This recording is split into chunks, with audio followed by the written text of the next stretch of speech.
How we doing? Doing well. So clearly not you guys' best performance of the season, but got the job done. You're going to the SEC title game now. Just how big an accomplishment is this for the program? And it's what you were brought in to do. Absolutely, and it shows where the program's at, right? When we're 31-7, when cleanup time starts, and we kind of clean up the game to finish it out, and we say that's not a very good game by us, or not one of our great performances, shows where we're at as a program, which I think which says a lot. So I'm really proud of our guys. Really proud of how we played. Played a great defensive game. We got to finish it there when we get into the cleanup time at the end of the game. We start subbing guys in. They got to come in and slam the door and not give up the 2 garbage time touchdowns that they scored there at the end. But overall, pretty pleased with how we played for the day. Some mistakes, things we got to get cleaned up, but winning the SEC East Championship in this year, the hardest year in the history of this league, we're going to play 10 conference games, regular season conference games, to win our division is pretty special and shows a lot of what the team's at and what our coaches and the whole program's at. No doubt. Congratulations. Thank you. This is coaching carousel time. We're going to miss you. It sounds like you're heading to Texas. Am I? Okay. Yeah, unfortunately. Call the boss. You need to call the boss on that one. I don't know. I go home. I guess I'm gonna go home and the house is packed already. Then I guess. Shoot. Just joking. Are you happy to see Brian Johnson get an interview for a big job? Well, I'm happy all our guys to get opportunities. I do think we have a very underrated coaching staff. I've said that a lot. I think, people look and say, hey, I get a lot of credit, and I probably get too much credit. And you're kind of shocked. We have a bunch of guys on our staff. I think that would make great head coaches. And it's great to see. We've had some guys through the years with John Hevesy and Billy Gonzalez, and now Brian get coaching, get interviews. I have some former coaches in Manny Diaz, and that's now a head coach at Miami, even though he didn't come directly from us. Kind of a shame that guys, Jeff Collins as well, didn't get more. Don't get looked at and get more opportunities. I think we got a great staff. I think we have a great program. I think our coaches would do an awesome job. I'd love to see guys like Todd Grantham get opportunities to go be a head coach, and with Brian, with all of our guys. That's what everybody wants in their dreams, and I think programs would be really pleased if they gave those guys an opportunity to go show what they could do. Thanks, Dan. Mm-hmm. Mark Long. Yeah, congrats, Dan. Thank you. You talked about it being the hardest in the history of the SEC. Can you take us through just how daunting it's been? All year, really. Well, you're looking at things. When you have the COVID deal, you have the guys that decide to opt out before the season starts. We come in today's game and we're down. We're already to our third string safety by the fifth play of the game. It seems like, and you're doing it against excellent football teams. This is the SEC, and I think one thing that the league's not getting the credit for is playing these. If everybody played, we're playing 4, 5, 6 games or something. Who knows what the records would be?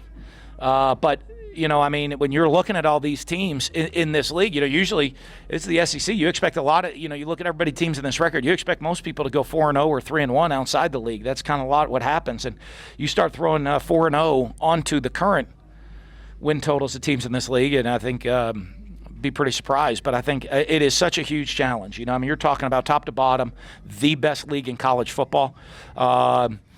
And when you are that top to bottom, that's where this challenging comes from every single week.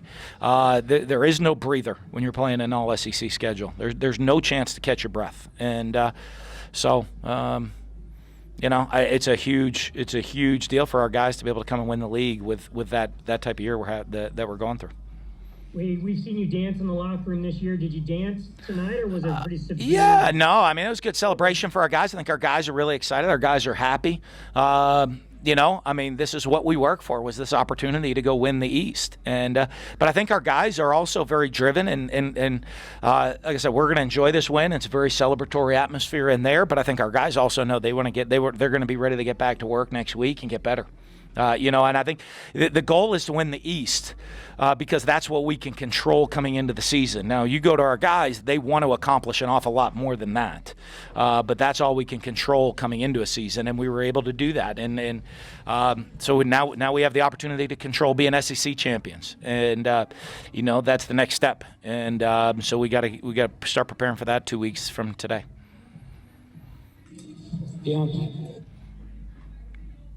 Yeah, Coach, congratulations. I'm just wondering what it means to you to get to your first SEC championship game as a head coach. Means a lot, I think you guys know me. I'm a perfectionist, and I'm critical of every little detail that goes on during the game, and I'm starting to analyze all the different ways we can get better. So Scott Strickland he came up, told me to put a smile on my face, and a lot of players make sure we enjoy this, put a smile on our face because this is what we work for. So I'm thrilled. This is it. When I came to Florida to have the opportunity to win championships, and that is the reason that I came here.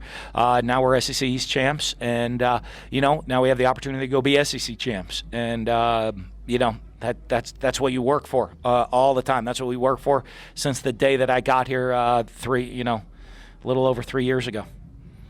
Also, should the pooch punt go on Kyle Trask's Heisman resume? Yeah, don't you need a Heisman moment, right? So maybe that was his Heisman moment, pinning them deep on the pooch punt down into the end zone.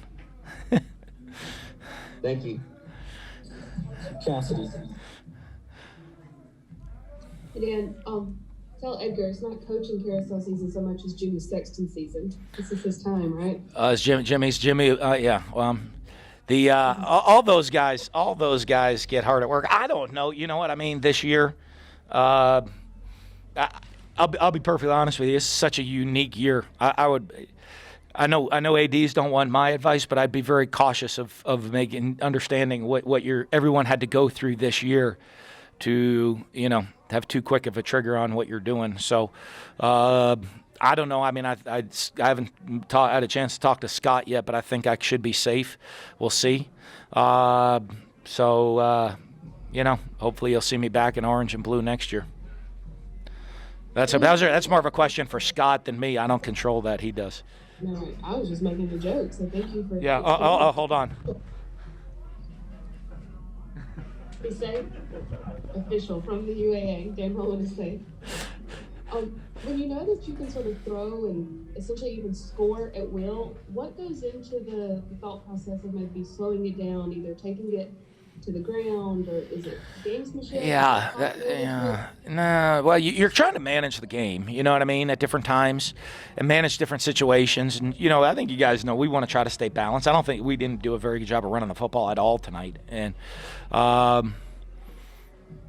that's on us. We got to be better running the ball. We got to be more physical up front. We got to do a better job of running the football and establishing the run. And I wish we could score at will. I think we left. I don't know if there's a game this year we left more points on the field than we did tonight.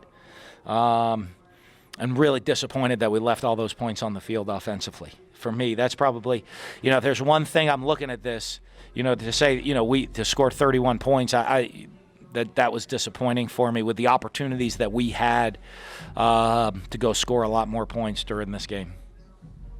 And then, like you mentioned, getting down to your third string safety, when you do get Trey Dean back on the field more, though, this is a guy that was starting his freshman year.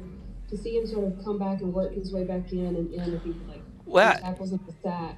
What does it say just about him coming back? Well, it just shows our guys. We talk to all our guys, and to say that, hey, you're down to your third string safety, we like to roll guys in, and so we play a lot of players. So, but you come in and late in the week you lose Sean Davis, and then this third play of the game you lose Rashad Torrance. So, when you get there, that there is no more rotation. Part of it, I'm wondering, okay, what's next? And the next guy in the game was probably taking all scout team reps the week before, the whole week, for what we're doing. And but I think Trey Dean, they did, you look at it and I guess that's the benefit of having multiple guys as starters. You know what I mean?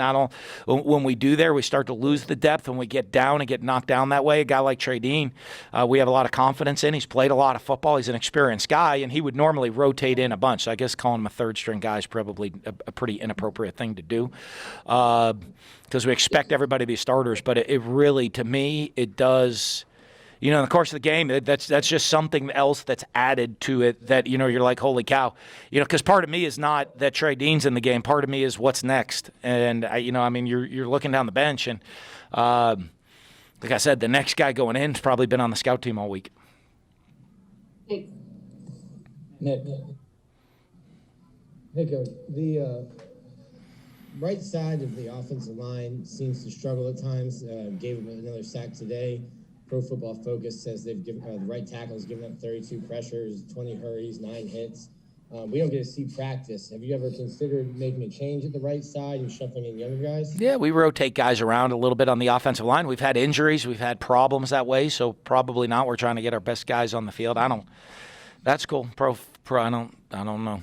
Hard one to me is I think our sack was a miscommunication on the quarterback. Does Pro Football Focus know what play we called and that we missed the snap count?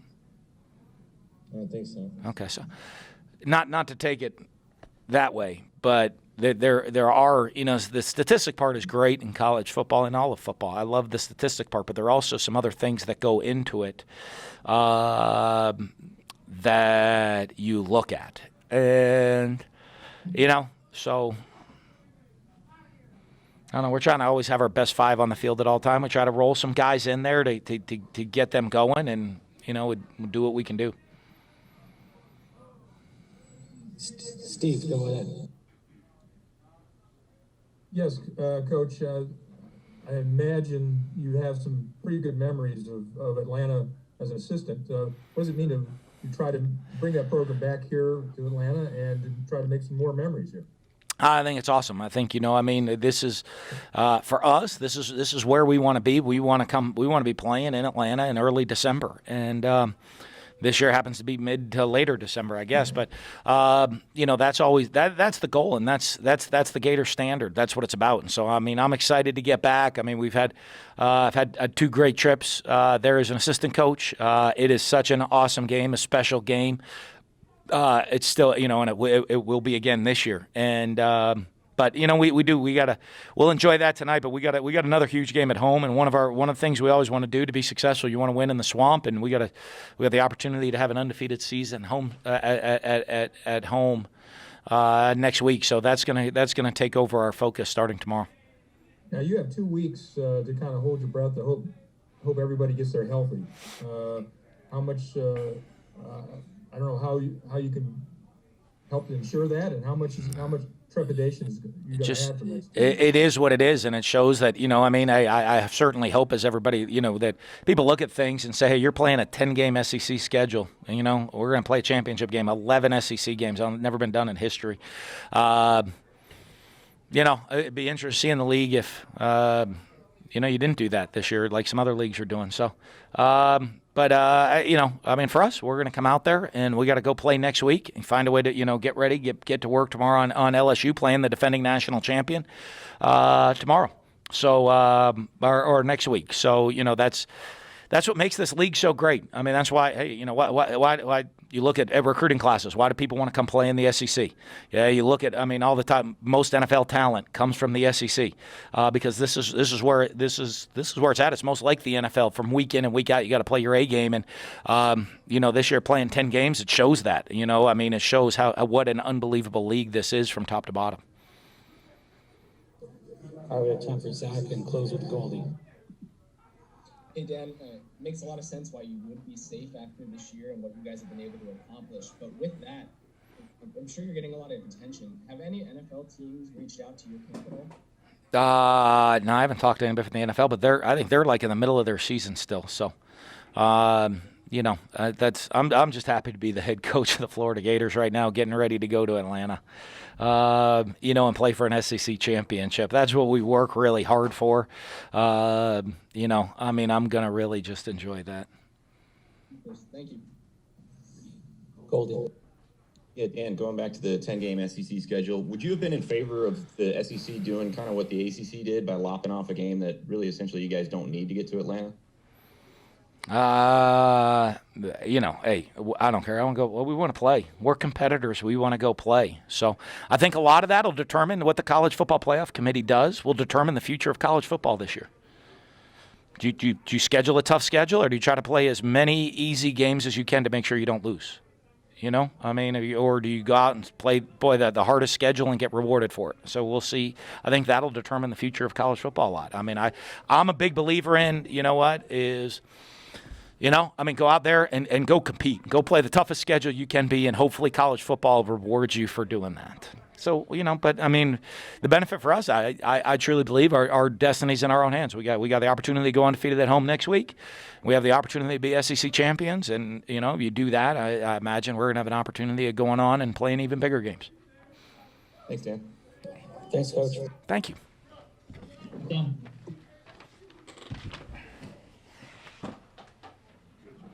Who else has a